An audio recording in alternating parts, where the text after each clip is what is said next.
teman-teman, jadi sekarang kita hampir sampai di Kebun Naga Purnama, tempatnya di Desa Kecamatan Bayongbong, Kampung Jambansari.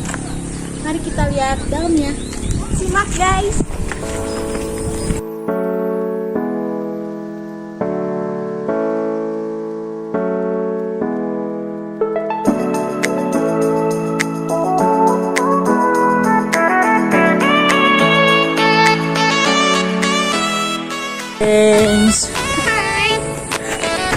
Bentar lagi kita akan sampai ya. Buat kalian yang penasaran atau mau ke tempat ini, kasih view.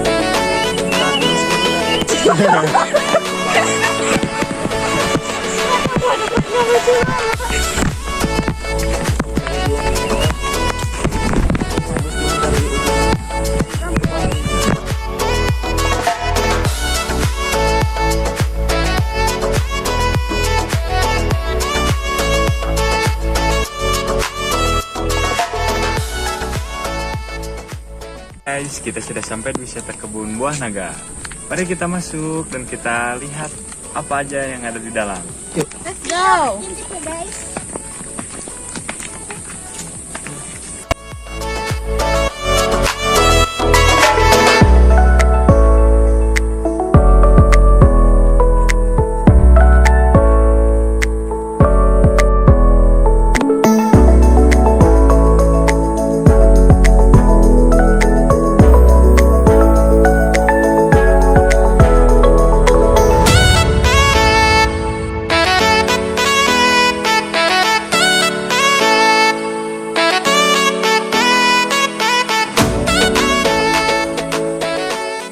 Guys, sudah membeli tiket dan kita akan masuk ke wisata Kebun Buah Naga. Pintu untuk masuk ke kebun naga yang ada di Bayongbong. Ayo guys, simak videonya lebih lanjut.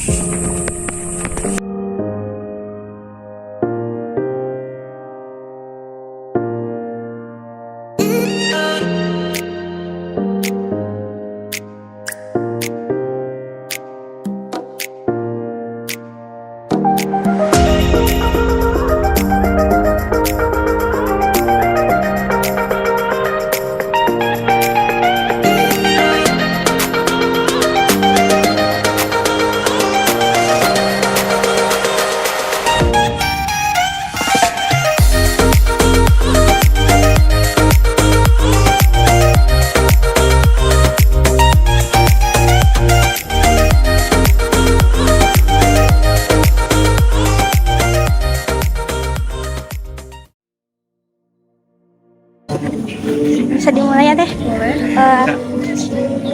Sebelumnya izin memperkenalkan diri. Kami dari siswa SMA 19 Garut sedang melakukan penelitian survei terhadap salah satu potensi yang ada di desa. Jadi kelompok kami memilih ke kebun naga yang ada di sini karena ini merupakan salah satu tempat wisata sekaligus perkebunan yang ada di Bayongbong yang sedang viral.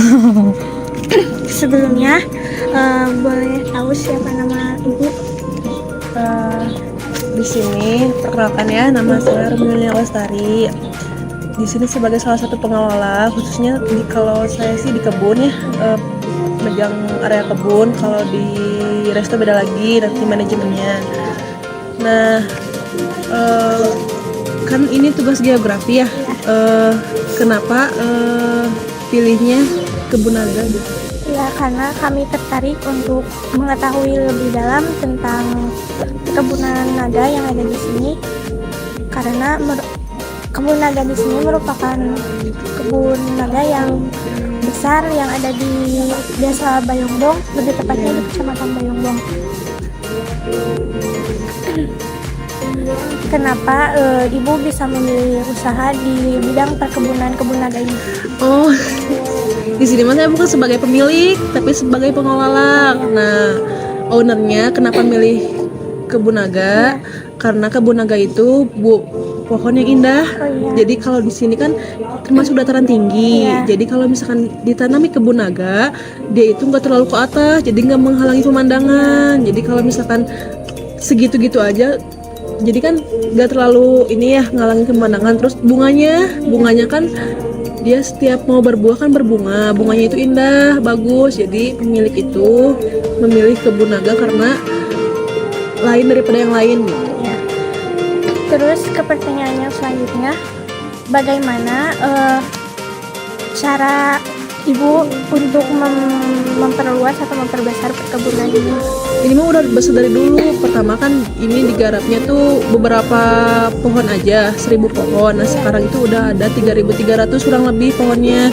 Nah untuk memperbesarnya ya memperbesar lahan sama menambah bibit. Terus ke pertanyaan selanjutnya, berapakah omset yang atau keuntungan yang didapat? Keuntungan kalau omset tuh kalau dari kebun aja ya, Iya. kalau dari kebun aja tuh bisa dari 30 sampai 50 juta per bulan. Kalau boleh tahu juga, sejak kapan kebun naga ini berdiri? Kebun naga itu sejak 2017, tepatnya 16 Juli. Oh ya, terus boleh nanya lebih lanjut. Kan waktu 2019 kita terkena COVID-19. Iya, betul. Bagaimana keadaan keuntungan kebun naga ini semenjak kejadian itu? Iya, kalau misalkan kalau di perkebunannya tidak berpengaruh, Iya. tapi kalau di wisata otomatis berpengaruh. Soalnya kalau di sini pas ada COVID, kita itu langsung lockdown, tutup Iya. semuanya. Nah, tapi di situ tuh kita ada celah. Jadi kita bangun pas tahun 2020 itu kan masih COVID, kita bangun resto. Nah, pas 2020 kita bangun resto, langsung dibuka untuk umum dan alhamdulillah antusiasnya bagus gitu. Tapi kalau untuk kebun kita tuh nggak ada nggak ada pengaruh apa-apa kalau di kebun mas, soalnya kan itu buah ya, apalagi lagi COVID, otomatis orang itu mencari sesuatu untuk menambah daya tahan tubuhnya, karena kan salah satu fungsinya buah naga itu kan menjaga imunitas. Iya. Jadi kalau misalkan kita jual buah-buahan keluar, otomatis kan orang tuh mau gitu ya membeli gitu. Jadi kalau misalkan untuk perkebunan kita tidak ada pengaruh apa-apa pas COVID. Ya.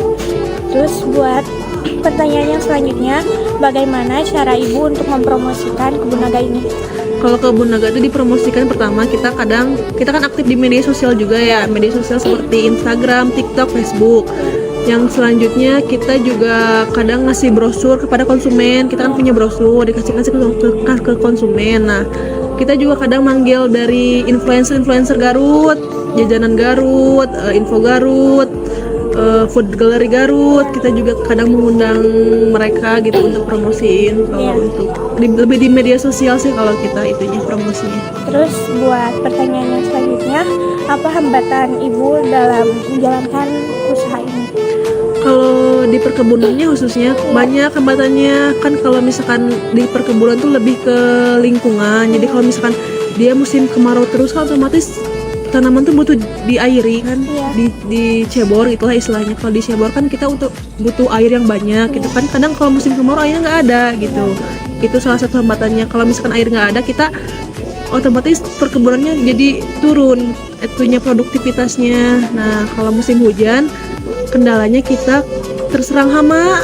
Jadi kalau misalkan tanah lembab, otomatis hama itu suka di sana. Jadi kayak siput, semut, itu kan hama yang mengganggu pertumbuhan ya. Itu salah satu hambatannya. Sekarang kan juga hambatan salah satunya juga harga pupuk. Harga pupuk kan naik ya.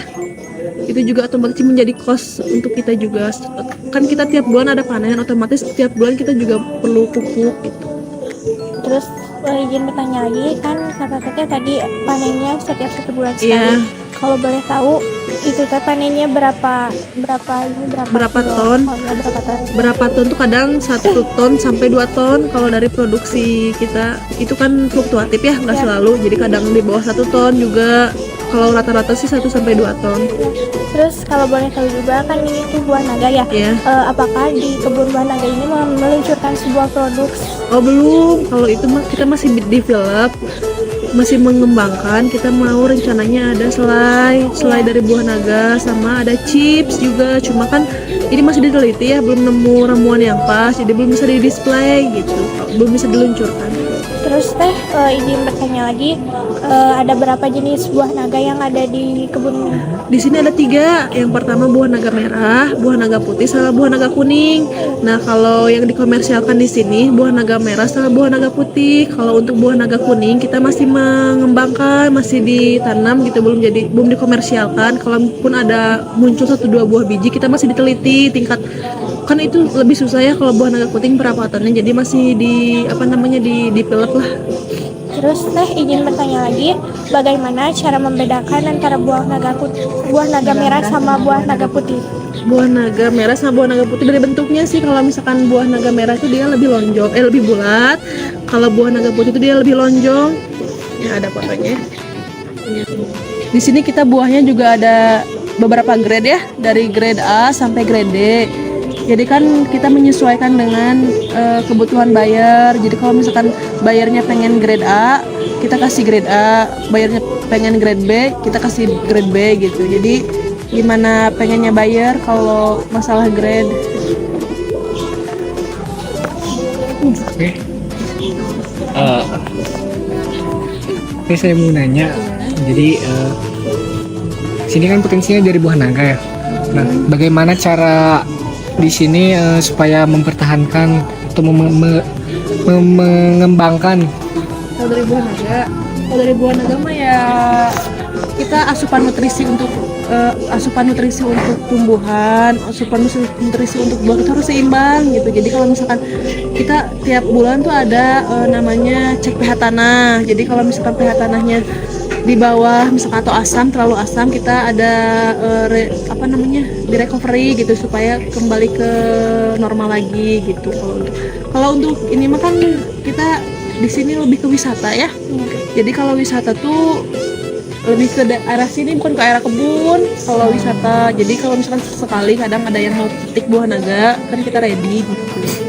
Lebih ke restonya juga. Kalau di sini kan orang tuh kadang ke sini tuh kadang mau ke restonya aja gitu, bukan ke kebun naganya. Kalau kebun naganya potensinya cuma dipetik aja sama penjualan buah di kebun. Terus teh izin bertanya, apakah khasiat dari buah naga merah sama buah naga putih itu sama? Sama sih, cuma kan kalau buah naga putih itu lebih banyak khasiatnya. Karena apa? Karena kan kadar gulanya tuh nggak terlalu banyak gitu, jadi bisa untuk kolesterol juga. Kalau buah naga putih dia perawatannya lebih susah juga, dan otomatis khasiatnya juga lebih banyak. Soalnya kan dia rentan terkena hama, otomatis kita harus menjaga benar-benar gitu. Kalau buah naga putih dia tuh, kalau buah naga putih tuh di pasar kan nggak ada ya kalau buah naga putih. Jadi kita karena apa? Karena orang tuh nggak terlalu manis. Jadi kan kalau buah naga merah tuh dia manis banget ya. Kalau buah naga putih itu di bawah buah naga merah rasa manisnya. Jadi kalau dari segi kandungan gula dia lebih rendah gitu. Jadi lebih sehat lah istilahnya. Terus teh izin bertanya, kalau misalnya di sini jual bibit buah naganya? Jual. Ada 2, ada buah naga putih sama buah naga merah. Oh, harga Buat harganya Harga bibit yang putih 20.000, yang merah 15.000. Udah dikasih polybag, tinggal tanam. Masa tanamnya dari bibit itu 1 tahun. Oh, baik ya Teh. Ya. Terima kasih atas Sama-sama. perhatiannya. Mohon Ya, maaf waktunya terganggu. nggak apa. Terima kasih. Ya. Oke guys, untuk Video kali ini sekian. Dari kelompok kami. See you next video. Bye bye. Next quest.